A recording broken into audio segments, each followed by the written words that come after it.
Hello again, and thank you so much for joining us for another episode of Spirit.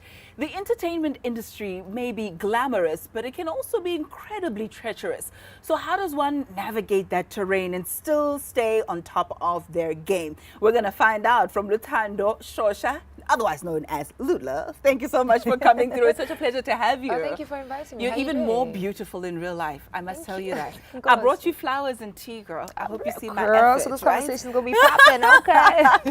But I would love to know from you. So Yes. you are a television presenter, you are a brand ambassador, a model as well. How do you juggle all of that time-wise, energy-wise, but also spiritually to have to give and give and give? What's it like? It's actually, it's such a difficult process. But I'm the kind of person that disappears quite often. And when I say disappears, is I come out, I work, and then I go back into my cage, which is my home, which is my space.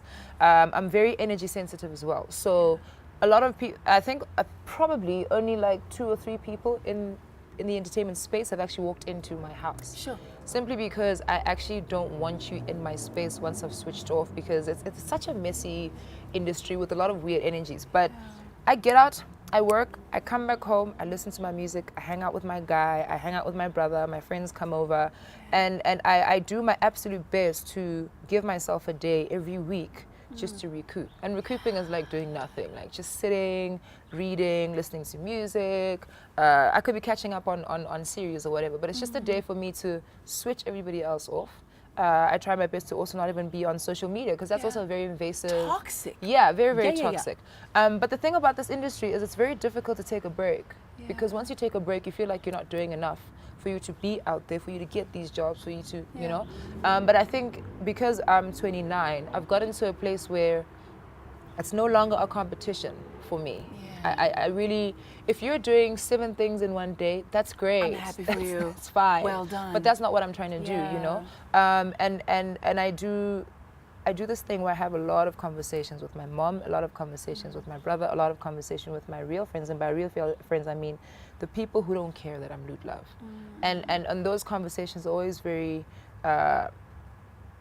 rewarding, and they sort of nourish me, you know, because I'm exhausted. Like, I get exhausted because you wake up and you're giving. You walk out your house, it's a picture, it's this, it's everything is very, what does everybody else want, and not really what about, you know, what you want. And I think that's the thing about the industry, to interrupt, and apologies there, but no stress. it's what you're selling is not a product per se. It's not these flowers. It's not this. You're selling your joy, your ability to lift an event if you're emceeing, your ability to bring people into your confidence if you're presenting. Yeah. That takes a lot of energy. It takes a People lot. don't know that. It's so much energy. Like, you just know? talk. You just talk. I've been in spaces where, you know, I'll be at a gig and there's about maybe like 20,000 people.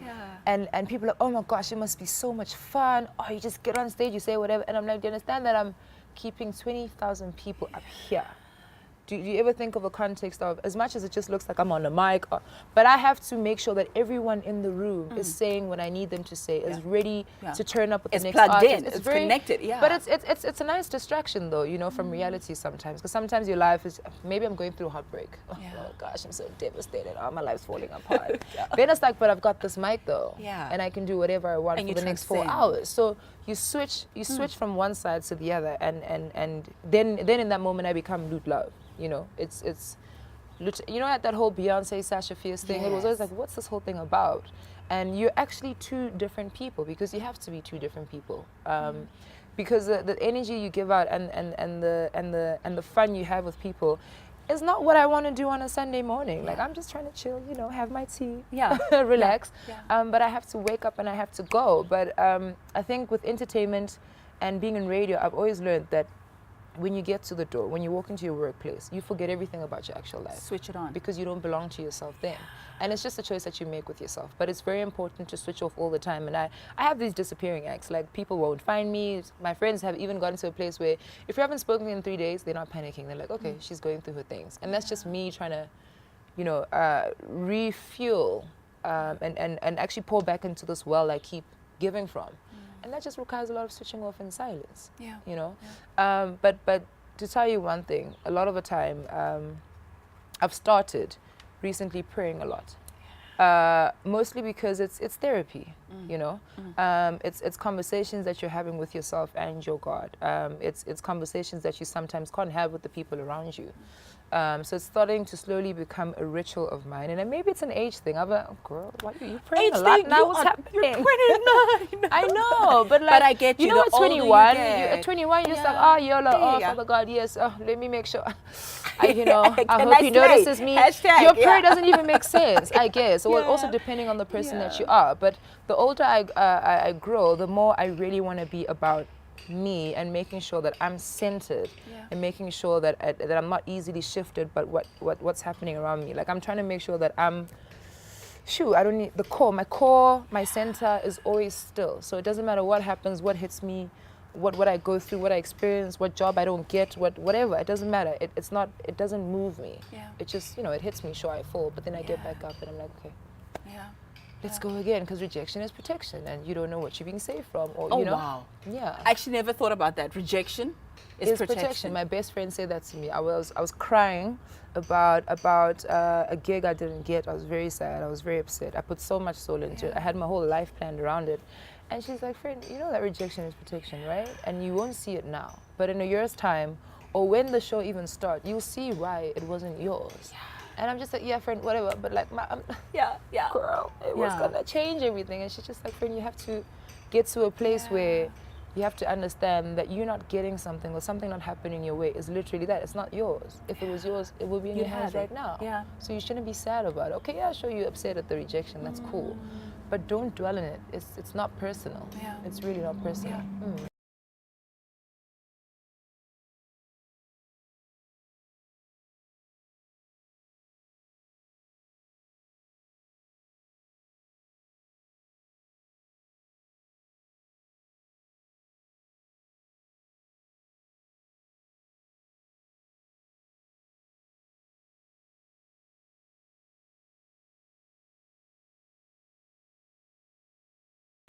So I'm glad you talk about learning to shut out the noise, etc. Because as we're having this conversation, of course, some people are working in the background, and they should. But somehow you have to find a way to work with the noise. And I think the thing about me and I guess television and all of that, you actually learn to work with the noise. And silence is actually a problem, right? So when you're doing a live show, you've got an earpiece, so your director's talking to you, and a whole lot of other people. So you learn how to tune in, and then you learn how to read his voice, and you know when he's talking to you. So sometimes noise is there, but you just have to tune out of it, and that's I tune out of it. I'm also very emotional. I'm very emotional.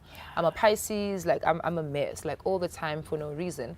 And I'm also very loyal to how I feel and how my body feels. So, it could be my birthday, but if my body's like no, my body's like no, and that's what we're doing for the day. I'll think about it at 8 p.m. or whatever, but I'm so loyal to my emotions and my body and what my body needs and what my mind needs.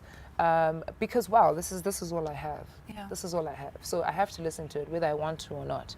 Because eventually it'll catch up with me if I don't. I also come from a place of always bottling things up, and then it explodes. And it will explode. And it does. And sometimes the worst exactly, I was about to say, sometimes you're like, really? Wow, now? Exactly. So I'm learning to really listen to what my body needs, what my mind needs, and just where my mood is at. And if my mood is super low, then it's really time to take a break and really honestly switch off. So you'll find that instead of like chasing the TV gigs, I've got a month of actually not doing that. I'll just stick to radio, focus on radio, and then when the month is done, I'm like, okay, cool, let's go. So how do you then deal with the pressure? Because this industry is funny like that, right? And it doesn't compare the men against each other or other men, but it will put women out there. Hey, what is LootLove doing? What is so-and-so doing? And is this better than that? And who's the... So how do you then say, listen, I'm on my own journey, my own pace, in my own times, things will happen. How do you have those kind of conversations with yourself? I think... at the time, it probably felt unfortunate, but fortunately for me, I've been training for this kind of thing my whole life. I've always been the odd one out. I've always been the one where things happen at a completely different time to anybody else. For example, when I had to drop out of tertiary studying, the very next year, I had to watch all my friends graduate, and we started together. And it was a very painful experience. As much as you're very happy that your friends are progressing, you're very sad that you're not part of that group. And it's something that I had to learn because then a couple of years later, then I get this big job. My life is popping off and things are different for everybody else. So my mom has always been a person of stop don't be part of a squad, don't be part of the crew, stand on your own, have a backbone. Say no if it doesn't work for you. Don't do it if it doesn't feel right. She's always been that person. She's always been like, don't be so much about friends. Be an individual. Just live on your own. Spend time on your own on Saturdays. You don't have to see your friends all the time. So I think from those conversations with my mom and just the experiences that I've had, it's always been very easy for me to just be like, okay, sure, it happened for this presenter in 2 years, but it's happening for me in 6 years. Yeah. But when it happens in that 6th year, it's bigger than what I ever imagined. You know what I mean? And it's been tough because you know how presenters are very. Presenting is tough in South Africa. Yeah. Everybody puts you up against each other. This person's getting an endorsement deal. What are you doing? And there's that question of, so what should we expect from the next couple of months? I'm like, I don't know. I don't know. I can't tell you. And you must be okay with not knowing. Exactly. But the thing is, it's a lot of conversations with my mom. My mom is literally like the pillar of strength, the air that I breathe. She's always just like, okay, all right, so where we at? Yeah. Okay, you're working on this, but if it doesn't work, this process. This is how these people work. They're gonna take 7 years to get back to you. Don't worry about it. Focus on the next thing. But it's really a whole process of, this is my time, this is my journey, this is my lane, and when it's time, when I'm ready, when God decides I'm ready, it'll happen as it should. Because a lot of the times, like in the last year, I've gotten so many gigs and things where I was like, shoot, if I got this a second too soon, I'd be a mess. I definitely wasn't ready. I wasn't ready for this level of attention. I wasn't ready for this many people having, you know how it is. You get something, everyone's like, oh my gosh, you're so amazing. And it's like, that can destroy you if you're not ready. A year ago, you weren't checking for me. So what's going on? Sure. Like, thank you. But this compliment and everything else is really, I don't take it in. I'm not going to sit there and be like, oh, she said I'm amazing. So this much. No. Thank you. I appreciate it. But it's that. It stays there. I don't internalize it because it's very dangerous. Yeah. Because then you live for the validation. You're chasing it all the time. And you'll do whatever it takes to get it. What are they saying this? And it's like the likes on Instagram. We're addicted to the likes, whether you want to acknowledge it or not. You post, you get the like, it releases, I think, dopamine, and then you're like, oh, I'm popping.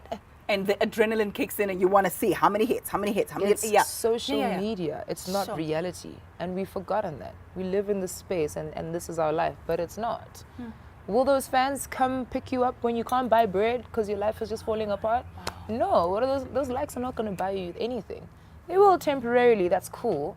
But when you're at your lowest, those likes will do nothing for you because they're likes. They're not human beings who really worry about your well-being and who can take you through whatever you need. It's social media. It is. But entertainment is a lie. It's a beautiful lie. It's if you watch television, if you watch anything, none of that is real. It's a story. Even if it's based on a true story, it's been altered. I don't walk around with my makeup every single day. I don't walk around in suits every single day. I'm in shorts at home, girl, with like random slippers and a t-shirt. Probably like no bra on, do you know what I mean? And you have to create this image every day. So that's what I mean when I say it's a lie. It's an extension of, it's a more dramatic and more HD version of who you actually are. It's not real. So when you then need to recenter, recalibrate and get in touch again, and you pray, you mentioned that you've gotten into prayer, with time. Who is this God to whom you pray? I don't know if I know how to answer that, right? In terms of he is this beauty, but the God is a feeling, I think. God is love, God is reassurance. Yeah. And what I've realized in the prayers is that for the longest time, I've been having a lot of conversations with very, very spiritual people, very Christian people, and they're like, but you need to get back to a place where you know whose voice you're hearing in your head, right? So there's a lot of people's voices. In your ear, like the director in your ear. Are you between listening to the director, or are you listening to the cameraman who had to say whatever? You know what I mean? Like, so which voice are you listening to, and how do you get the rest of the voices are very complicated also, like, so the voice could be someone who thinks that you aren't pretty. So for some reason, when you were 9 and someone said you're not pretty, that voice has always stayed there in your head. So now you're insecure as a human being when you walk around, But when I pray, I feel a lot. I'm either crying or I'm talking. But the thing about me is, as much as I'm a Christian, I'm also a person who's just walked into the space of culture. So when I'm praying to my God, but I'm also talking to my ancestors, which is something that makes a lot of people very uncomfortable. But because of the life that I lived, my journey, my experiences, I'm talking to the team, right? So I guess in a Christian and a Western term, it's God, and then it's the guardian angels, I suppose. But I don't walk alone. I've never felt like I walk alone. So when I'm praying and I'm talking about whatever I'm talking about, I'm trying to find that one voice, and it's a feeling. It's just that it's I guess it's love in its purest form, or it's heartbreak in its purest form. So you're praying just to, okay, can my heart just settle in this moment? Can my heart just settle? Because it's very painful. It's tough. It's an uphill battle, but I need to let it out. I need to just sit with this voice and these words. I don't know if I answered your question, but yeah, God is a feeling. God is energy. God is energy in its purest form. Something and someone I can never describe as a single thing, but He's a constant feeling and a constant reminder of your greatness at all times. And all we do is just forget. Because of the voices and everybody who's put, oh girl, your lips, oh girl, this, oh you're too tall, you're an ostrich. You're a human being, you know? You didn't make me, you didn't create me. You can't tell me that I'm too tall or whatever. Yeah. So, Luthando, with every production, television, or a fashion show, whatever you name it, there's always a purpose, there's always an objective. The director, as he speaks to you, will want to achieve something. I want to talk about meaning and purpose for you. Sure. When you look back years from now, what would you have wanted to accomplish? I think the one thing that weighs heavy on me all the time is the or whatever they say, you become what you're named, right? So my name means love. And I'm a lover. Like, I can't help it. It annoys me so much. I'm such a lover. I'm a person who wants to give love all the time. So I think when I look back, I want people to see me as someone who always loved and gave love and moved in love and worked in love. It can be very difficult because I'm a human being. I'm flesh and blood. So sometimes the love is just not there. But I think that's the one thing. But the other thing is I was having a conversation with someone who's much older than me, and he was speaking about the position that I'm in and the job that I'm in, and the message I need to carry out to people who are listening. A lot like music, as entertainers, as people on radio, as people on TV, to a certain extent, we are healers. You know, you really want to spread a very positive and uplifting message. And I mean, a lot of the time it's just turn up. But, he was just like, you need to be more aware of what you're saying. And even when you say it, try to be as uplifting as possible, because you don't know who's listening to you, and you don't know who you could heal with one sentence. People listen to music to feel better. People listen to radio to feel like they have a friend. People watch TV to feel like they're part of something. So you need to be a very positive influence in that space. And it's very hard because it's a very draining place. But when you give that energy, you will get it back, So I think when people look back, I definitely want to be somebody who healed them through my work. I mean, I could have been talking to someone, I don't know, doing an interview with a rapper, but I really want to feel like someone got something powerful from it. I think those are the two things, and everything else, like just a person who lived their life, just someone who also always encouraged anyone in the vicinity, in their space, to be themselves at all costs. I believe highly in that. I believe highly in accepting yourself as you are. There is nothing wrong with you. There is absolutely nothing wrong with you. Even if you're sick, there's nothing wrong with you. It's just what you're going through in that time, and you need to be okay with that, And self-acceptance is so important. Like, self-love is very important, because we grow up in a time and an era where you open a magazine and you feel like, okay, or you hear something and you're like, oh, okay, I don't have a small waist, I don't have a big booty, so I'm not the flavor of the month. And it's like, but you're always the flavor, always. You're enough. Always the flavor. And the person that's supposed to be in your space, or the people that are supposed to be around you, and the people that deserve you will be around you. You shouldn't really ever be in a place where now you got to remove a couple of ribs to have a snatched waist. You know what I mean? Like, no one should ever be in that place, because that means you're so far gone. I mean, they say it all the time, you're made in the image of God. You have God in you.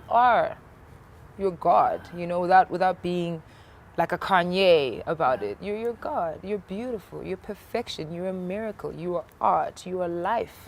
You're breathing. You are awake. You're here. You know. You're breathing. It's beautiful. So, yes, life is tough. Yes, you go through a lot of things and you go through bad experiences. But who else if not you? You won't go through it if you can't do it. If you can't carry it through and get out on the other side, bruised and battered. But okay, I made it out. You know. And I think people need to think about that more, and also just be very aware of the music you take in. You know, I say this because I've gone through, you know, you obviously go through all these musical phases, and music is a very big part of everybody's life. You know, you get in your car, you listen to music, and the message in the music is also very important because it stays in your mind and it stays in your head. So yeah, it's cool, listen to all the cool stuff, that's fine, be in the club, but also listen to stuff that reminds you of how beautiful you are. You know, listen to something that encourages you to be the best that you can absolutely be. So yeah, I think that's it. Like, and be human. I love it. Be a human being. You are gonna mess up. You are. You're gonna fluff your line on television. You're gonna, you know what I mean? Like, boy, do I know I've gone blank on the air, completely like shut down for 30 seconds. I couldn't recover, and they had to cut. But that's, I mean, it happened. It's awkward. It's embarrassing. It's weird, but it's part of the process. But hey, it's life. It's life. It's life. Maybe you're going through things and you couldn't distract yourself enough to actually deliver what you needed to deliver. But I always really just want to make sure that everyone around me feels like I'm the girl who's gonna be like, oh girl, your shoes are so fly. Oh, we should get those. And I can attest to that because you walked on set and I'm like, oh my goodness, next to you I feel like a hippo and so on. And so you're like, no, you look great, you look fabulous. But because so I love that. And like, so I it's think true. it's nice. Like, I think it's nice to get a random compliment on a random day, and you're like, oh, I knew my nails were nice, but okay, thank you, or whatever the case is, because someone feels good. That's it. Like, I love it. Just be nice to each other. The world is already tough. Well, Luthando, yes, may you not only give love, but may you receive it. Oh, I get in its purest form, in heaps and bounds. Thank you so much for coming through today. I absolutely love it. I could talk to you for hours. I mean, let's go, girl. I can chill. Thank you so much for joining us. I trust you've enjoyed this conversation as much as I have, that you've learned, that you've grown, that you've learned to love yourself and forgive yourself and do this life thing and continue to chase after what makes your spirit vibrant, whole, and energetic. Love you. Thank you so much for joining us. Bye-bye.